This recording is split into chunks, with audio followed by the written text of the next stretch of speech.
NBA 季后赛首轮 G3， 洛杉矶快船回到主场迎击丹佛掘金队。此前双方战成1-1平 ，G1 掘金赢快船2分 ，G2 快船赢掘金3分，分差如此小，可见两队实力相当接近。掘金是近几年西部传统强队之一，当家球星约基奇团队影响力巨大。二当家穆雷到季后赛效率有所回暖，威少也打得很合理，关键时刻能够发挥奇效。前两战威少就命中了5个三分球，去年季后赛6场下来他才命中4记。另一边的快船队，哈登和伦纳德齐齐梦回巅峰，快船阵容结构很好，得分点超级多，人人拥有投射能力，内线悍将祖巴茨也进步巨大。不过本场比赛的走势和最终的结果多少有些出乎意料。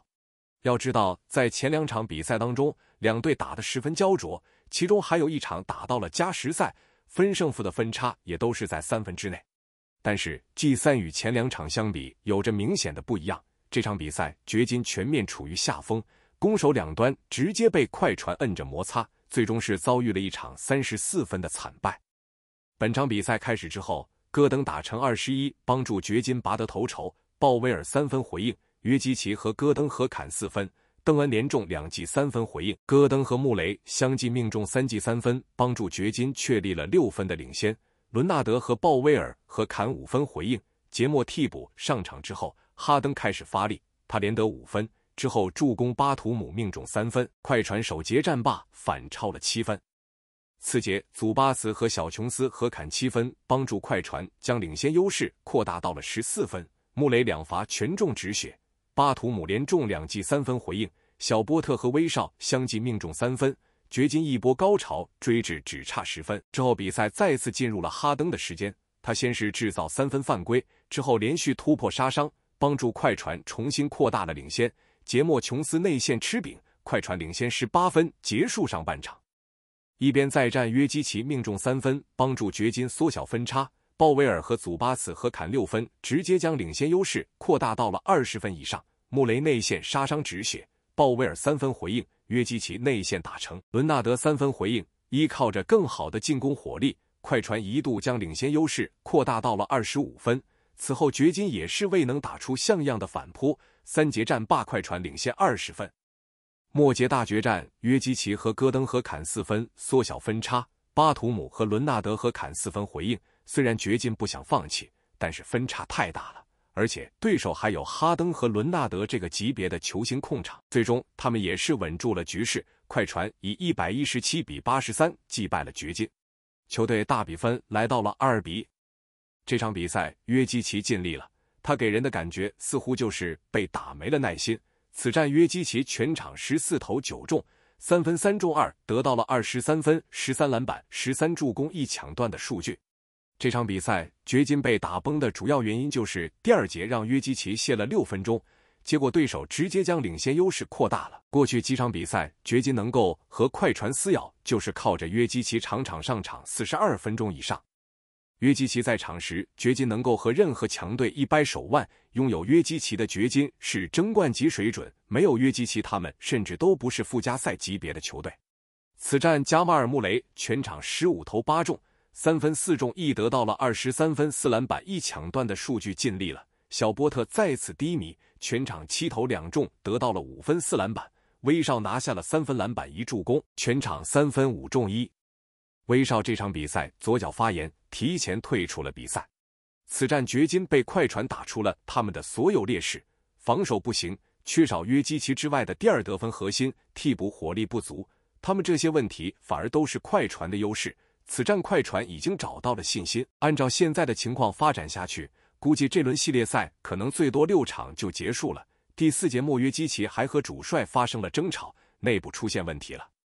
上一场被伦纳德打崩之后，掘金明显是记住了，此战他们对于伦纳德进行了严防，小卡发挥也是不好，全场17投7中，3分6中3，得到了21分、11篮板6助攻。但是他们将防守重点放在伦纳德身上，那么哈登就得到了轻松出手的机会。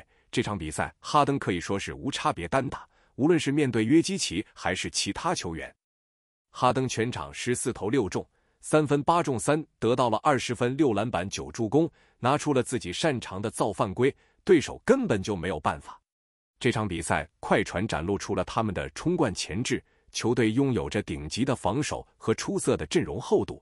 他们可以排出大阵容，也可以排出小阵容，球队没有明显的短板。而且，哈登和伦纳德都在本赛季恢复到了巅峰级别的水准。即便是没有达到巅峰，两人也都恢复90%了吧？说他俩是季后赛至今最好的双人组，估计不会有太多质疑。两人只要爆发一个，对手就很难对付。顶级双核加上出色的阵容，这也增加了快船的容错率。只要伦纳德能够保持健康，那么快船这个赛季能够达到的上限绝对值得期待。此外，此战鲍威尔打到了20分3助攻。而这场比赛中，快船2点优势明显。第一点就是快船的篮板球，在前2场比赛，快船在这一点上做得并不好。哪怕G2比赛快船赢下比赛的胜利，但是在比赛中快船都没有能够保护好篮板球。可在今天的比赛中，快船却很好的保护住了篮板球。当戈登和波特都没有抢到更多篮板球的时候，快船也总算是在这一点上有着明显的优势。最终在这场比赛中，快船抢下了48个篮板球，掘金抢下了38个篮板球。第二点就是快船的失误，在 G1 比赛中快船出现大量的失误，但是从 G2 比赛中快船就开始控制住失误，而在今天的比赛中，快船依旧是很好的控制住了这样的事情。同时，快船还造成了掘金大量的失误。最终这场比赛中，快船出现10次失误，掘金则出现了16次失误。值得一提的是，掘金能用的6人中还包括威斯布鲁克。威少本来就是双刃剑，好用时首战能杀快船，不好用时今天3分5中1。但威少也受伤了，这对掘金轮换是雪上加霜。因为掘金这边4人掏空空间，约基奇、戈登、穆雷和小波特全是大合同，掘金放走勒布朗和波普就是没钱。现在轮换深度不足，又成为掘金死穴。反观快船人才济济，首发哈登和邓恩，锋线鲍威尔，内线伦纳德搭配祖巴茨，替补西蒙斯中锋，巴图姆大前，小前琼斯，还有后场博格丹。就这已经9人轮换了，科菲都还没计算进去，要不然就10人轮换了。赛后，哈登接受采访时表示，我们现在必须开始准备 G4 了，我们知道自己将要面对的是什么。约基奇很特别。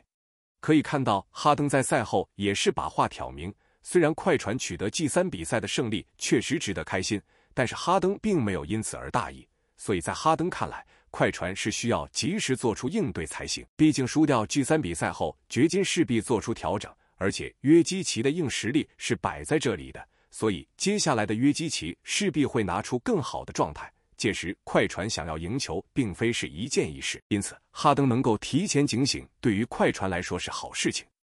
所以在 G4 比赛中，快船也真的不能够大意，他们需要维持今天的表现才行。其中，西蒙斯、祖巴茨需要带给约基奇更大的防守压力不说，同时在比赛中，快船还是需要想办法切断约基奇跟球队的联系，就跟第一节比赛中一样。当时约基奇很轻松地传到篮下，让布劳恩、穆雷空切得分。发生这样的事情后，掘金是占据领先，直到后面快船才改善了这样的事情。因此在接下来的比赛，快船在防止约基奇在自身打出爆发表现的时候，还能够带动起全队，否则在比赛中快船也会打得相当艰难。好了，以上就是本期视频的所有内容了，欢迎在下面的评论区留言讨论。如果您喜欢本期视频的话，欢迎点赞加订阅或者分享给身边的朋友。感谢您的收看，我们下期再见。